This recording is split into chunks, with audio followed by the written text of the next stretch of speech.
see what I see?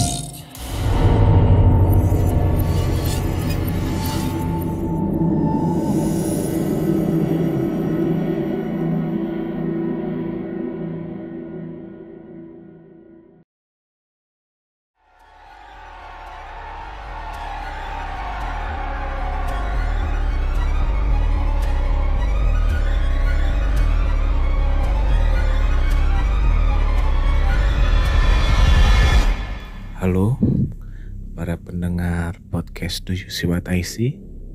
Perkenalkan, nama gue Derry. Gue akan menceritakan pengalaman horor yang pernah gue alami. Kisah ini terjadi pada tahun 2005, tepatnya waktu gue masih SMP. Sebelumnya disclaimer, gue itu sekolah sambil pesantren. Ya bisa dibilang pesantren modern gitulah. Untuk lebih jelasnya, pesantren gue ini terdiri dari beberapa gedung asrama, yang dimana satu gedung asrama itu ditempatin 40 sampai 50 orang santri. Ya kebayang dong luasnya kayak gimana. Bisa dibilang untuk luas bangunannya sendiri itu sekitar 50 kali 50 meter. Jadi di dalam satu gedung itu muat untuk sampai 80 orang lah. Nah, di satu angkatan itu waktu gua sekolah itu sekitar 50 orang. Itu campur antara SMP dan MTS. Jadi pesantren gue itu punya dua sekolah untuk sekolah menengah pertamanya, yaitu SMP Islamnya dan Madrasah Sanawiyahnya. Tapi kita masih satu angkatan. Di umur-umur segitu kebayang lah ya jahilnya, usilnya kayak gimana. Apalagi namanya juga anak laki-laki ya. Usilnya tuh sampai bisa dibilang kelewatan lah ya. Kejadian ini tuh terjadi pada malam hari. Ya tepatnya pukul 11 atau pukul 12 lah, sekitar segitu. Dimana itu tuh jam-jamnya kita semua udah pada tidur. Cuman untuk beberapa temen gua nih masih ada aja yang melek. Ya biasalah, entah itu dia zikir, entah dia itu belajar, pokoknya masih ada yang melek lah. Tapi di sekian banyak yang masih melek itu ada aja nih yang jahil nih. Jahilnya itu ya gitulah, nepokin yang udah tidur, gangguin lah, gimana lah caranya supaya dia seneng. Ini tuh mungkin bisa dibilang kelewatan lah ya jahilnya ya. Pertama-tama itu tiga teman gue ini bikin rencana untuk ngejahilin satu kamar itu ditakut-takutin. Jadi istilahnya ditepok pipinya supaya bangun, terus dia ngelihat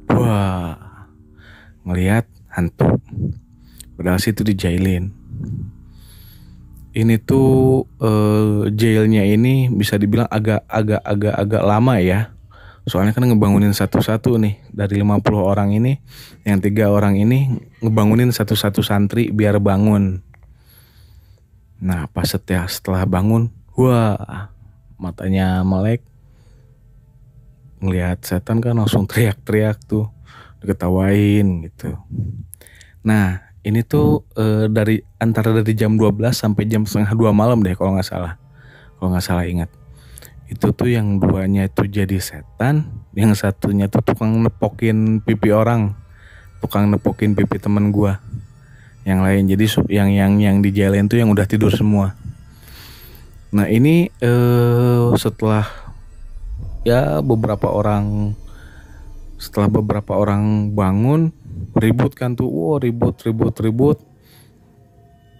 Jadilah chaos lah istilahnya. Chaosnya tuh pada ledek-ledekan gitulah. Tapi semuanya jadi pada bangun jam setengah 2 itu. Untungnya gedung kita itu gak deket dengan gedung pembina. Jadi istilahnya posisinya agak pojok gitulah dari gedung pembina. Jadi suara berisik itu tidak mengganggu ke tempat peristirahatan pembina kita. Nah, setelah sudah ngumpul, sudah chaos itu sudah beres, kita hitung nih yang jadi setannya itu. Ya kan setannya itu kan ada yang pocong, ada yang kuntilanak. Kebetulan yang jadi pocong itu satu, kuntilanak itu satu. Cuman temen gua yang di WC, yang balik dari WC itu bilang, wah, sebut aja lah nama samarannya ya. Wah, si Andri nakut-nakutin sampai WC, kampret benar. Lah, nggak taunya si Andri itu udah ada di kamar. Udah ada di kamar sambil ngetawain yang baru bangun tuh. Ya istilahnya ya diajak-ajakin lah, mampus lu. Nah, si temen gue yang ngebis dari WC ini bilangnya begitu. Ya kan aneh. Ini kan setannya cuma 2 nih. Yang ngejalinnya emang 3. Cuman yang 2-nya yang jadi setan, yang satunya yang nepokin, yang ngebanguninnya lah. Supaya bangun gitu. Tapi gak taunya di WC ada lagi katanya. Temen gue si Andri ini katanya nakut-nakutin. Nah, dari situ tuh kita mulai diem-dieman. Itu sekitar 30 anak diem setelah yang temen gue dari WC ini balik. Diem. Kan deket WC itu kan tinggal ke belakang gedung. Cuman posisinya ada kaca. Dan gak taunya di kaca itu udah ada nemplok sosok pocong lagi, bisa dibilang kalau orang-orang sih ngedadahin ya. Cuman dia ngedadahinnya dengan gerak-gerak dia ke kiri ke kanan. Kayak ya gitulah pokoknya, ke kiri ke kanan. Kayak wiper dalam kaca. Itu yang namanya, yang ngelihat pocong itu langsung pada lari. Yang belajar, yang tadinya lagi belajar, lari juga ke masjid. Buat ya istilahnya karena takut ngelihat itu. Bukan 1 orang 2 orang, tapi 30 santri yang bangun itu pada lari. Yang kasihan nih yang masih belum bangun nih. Untungnya gue waktu itu bangun, gue langsung ke masjid.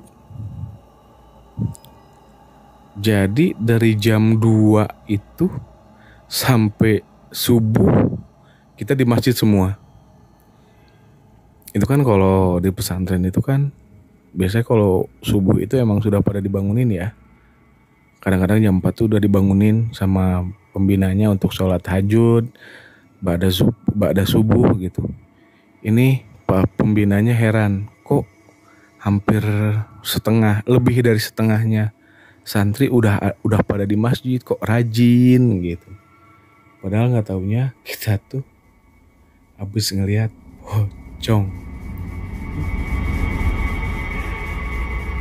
Segitu aja dulu cerita dari gue. Mudah-mudahan di lain kesempatan gue bisa cerita pengalaman horor gue lagi.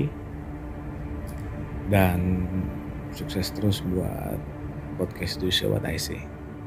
Salam.